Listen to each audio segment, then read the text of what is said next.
Allah subhanahu wa ta'ala says in this ayah, "O those who believe, observe patience, and wasabiru, compete with each other in patience, advise each other to observe the patience, warabitu, and guard your frontiers, wattaqullaha la'allakum tuflihun, and fear Allah subhanahu wa ta'ala, perhaps you will be successful. You will be successful." So in this verse, Allah subhanahu wa ta'ala mainly focus on one thing, and that's sabr, which is translated as patience in Arabic. In Urdu, maslan, sabr, the same word. And when we hear the word sabr or patience, we think that when we are in hardship, when we are facing some challenges in our life, so we act responsibly.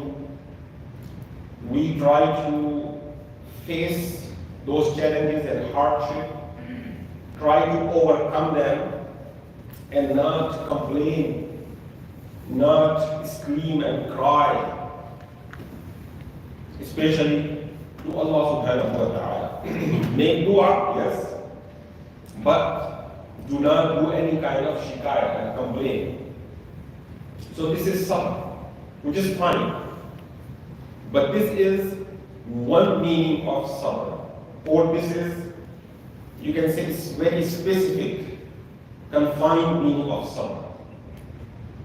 In Arabic language, and especially in the Quranic terminology, sabr has broader meaning. Sabr means to be firm, to be strong, to be steadfast, and to defend. So all these meaning of sabr, which is not limited to just when someone is facing a hardship or problems, but in many other situations, sabr is required. Actually, Islamically, sabr is needed in each and every occasion, each and every time, every moment. Even if we are feeling the most blessed in our life, we are enjoying, we are celebrating, we are rejoicing, we are very happy, still it requires sabr. Because over there, sabr means that we do not cross our limit, that we do not cross the limits of Allah subhanahu wa ta'ala in celebration. Okay, we should not become proud, arrogant. Yeah, so sabr required. That's why Prophet sallallahu alaihi wasallam in one hadith says that ajaban li amril mu'min. Amazing is the condition of a believer, that when he is afflicted with a hardship, then he does sabr and enter Jannah. And when he enjoys a blessing, he does shukr and he enters Jannah. So that means sabr and shukr, they go together. So I was saying that the broader meaning of sabr. Now, further in the ayah, Allah subhanahu wa ta'ala says, وَالصَّابِرُونَ, and compete with each other in observing the patience. Compete, or also it means to admonish each other, to remind each other, to guide each other in observing the patience. So not only we do observe the patience and sabr, but we also ask others, we also advise others, we also create, you can say, the environment of sabr. Allah subhanahu wa ta'ala is not just asking an individual, but Allah subhanahu wa ta'ala is asking the community, that a community which is built on the sabr. That because the problems are not just individuals, and who can know more than us as a believers, as a Muslims, because throughout the world, the ummah going through, and Allah subhanahu wa ta'ala knows, will go through the hardships as a community, not just as individuals. So, wasabihu means that create the environment that the whole community observe the sabr and patience in the time of hardship and difficulty. Then Allah subhanahu wa ta'ala says, warabihu. Warabihu, it means to guard the frontiers. Now, most of the mufassirin and most of the people who study the Quran, who read the tafsir, they think and rightly that Rabihu means that guard the borders of Islamic state, of Islamic country. Must appoint the guards over there, the soldiers, the army, and it has great reward. Allah subhanahu wa ta'ala promised. In one hadith, Prophet sallallahu alayhi wa sallam says that ribat, yani guarding the borders of Islamic country state, is better than dunya wa ma fiha, or kama qala alayhi salam, of the whole world. So there is lots of virtues and reward for that. However, guarding the frontier is not just in the dunya and physical borders, as other mufassirin point out, that it is also referring to guard any kind of precious thing, valuable thing, any kind of wealth a person has, whether it is physical, worldly, or spiritual and religious. And what can be more precious and what can be bigger wealth with a Muslim, with a believer, than his iman? Now, as individuals, we spend so much money, so much effort on securing our valuables. Okay, look at the money that we have, in our pocket. Usually, people, those who keep a good amount of money in their pockets, they have wallets. Then, nowadays we don't keep so much cash in our pocket because we know that we can lose them, they can fall, or they can be lost. So we have credit cards. Now credit cards, we have the security code, we have the passwords, and then on family basis we have a house. So then we provide the security for our houses. We install the cameras and other security devices to protect our house. Then to protect the whole city, the government, the local government authority, they spend so much money on securing the city, the town. Then when we go to the banks, they spend hundreds, millions of dollars to provide the security to their customers or to their own wealth. I was looking, the very famous and the biggest bank, the Chase Bank, everyone knows, spend $600 million per year on cybersecurity. And then the countries, they spend not millions but billions of dollars to secure their border. So one thing is to establish the country. Establishing means like to conquer an area and to establish a country, or to add to an existing country, or like freedom, a country freed from the occupiers. For instance, the United States of America became free in 1776. So that on 4th of July they celebrate the freedom of America. Huge country, and they spend more than $700 billion, for the defense, on soldiers, on army, on navy, on all these things. Though it is a very powerful country, and in the right mind, no country can think to attack them or to involve in fight against them, but still they have the biggest budget.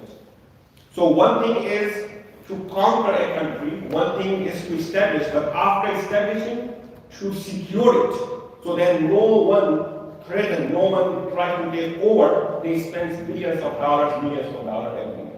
So there is a security. Now, what about the spiritual wealth?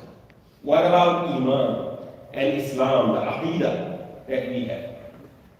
Doesn't it require much security? Now, for physical, wealth and valuable, there are physical enemies whom we can see. So of course the weapons also required in the same way. We can shoot them, we can, target them. But this Iman and the Aqidah, it is spiritual, it is unseen, wealth. So of course the enemy is also unseen, seen and unseen both.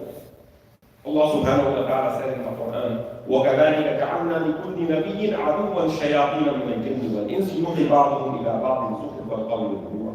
And thus we made for every prophet enemies from the devils of shaitan and from the devils of jinn and from the devils of insan, human being. They entice each other with alluring, statements, with alluring words, to deceive. So many places Allah subhanahu wa ta'ala warned us against the enemy, mainly shaitan, but they are also supported, they are also joined by many of the human beings who are working alongside with the shayateen. They create the fitna, they create the situations which are very dangerous for our iman, for this wealth. So what we are doing to guard, to protect our iman? Shaitan, which has access to everywhere in our body. In one hadith, Prophet sallallahu alaihi wasallam says that a shaitan yajri في الإنسان مجرى الدم أو كما قال عليه الصلاة والسلام. Shaitan runs in the body of a person wherever the blood runs, or how the blood runs. So shaitan, and as I said that insan, they are trying to steal this wealth. So what we are doing to protect Allah subhanahu wa ta'ala, the ibadat that He prescribed for us, they also save and guard our iman. Masala 5 times prayers. These 5 times prayer not only bring the reward, to us, not only we fulfill Allah subhanahu wa ta'ala's haqq and right by making sajda before Him, but they also protect our iman. Sending fasting, charity, and all the other ibadah, all the amal salihah, they provide the security for our iman, for our faith, for our aqidah. That's why in the hadith that when someone commits a sin, a blank spot takes place on his heart, meaning a small portion of iman is left. There are many hadiths of similar, mafhum and the concept. In one hadith, Prophet sallallahu alaihi wasallam says that when someone steals, when someone commits the zina, then iman comes out of his heart and then stay on him like a shade, like an umbrella. So iman is out from him when he's committing the sin. So it means that when we are involving in committing the sins, we are losing a portion of our iman.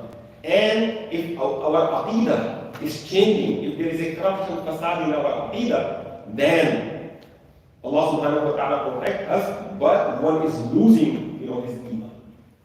So it is very important that we spend so much effort and money on providing the security to our valuable, that we should be concerned about our iman. Because if we think and rightly think that iman is the biggest wealth, then there is no way that there is no one to try to steal it.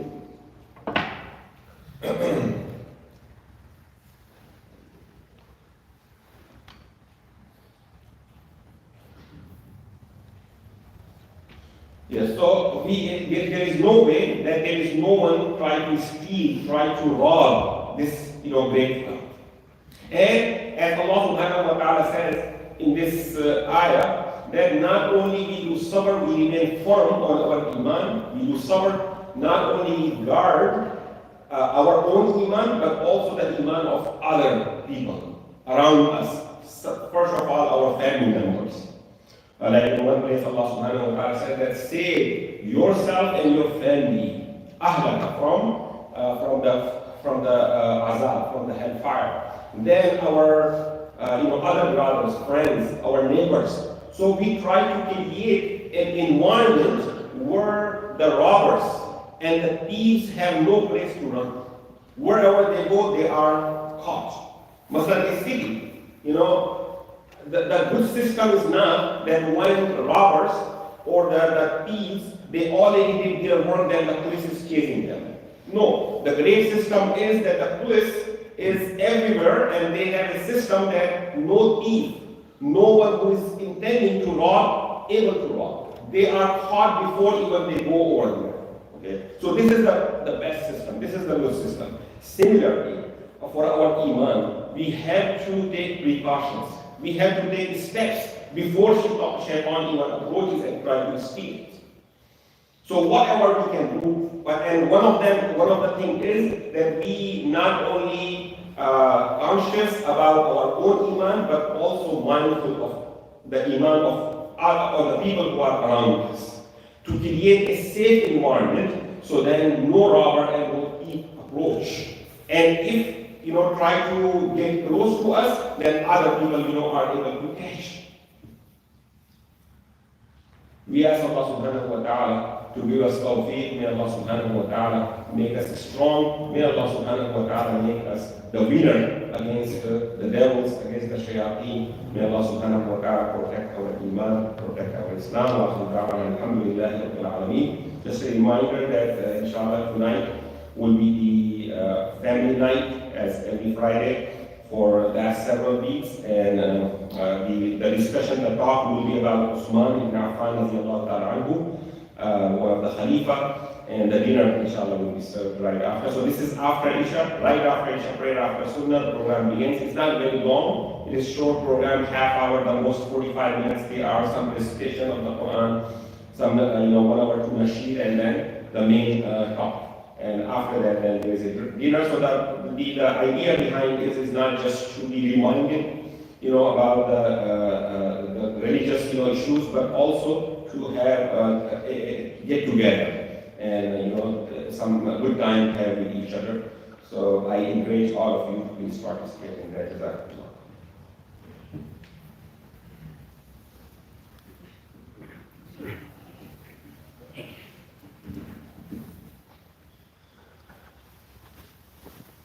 الله أكبر الله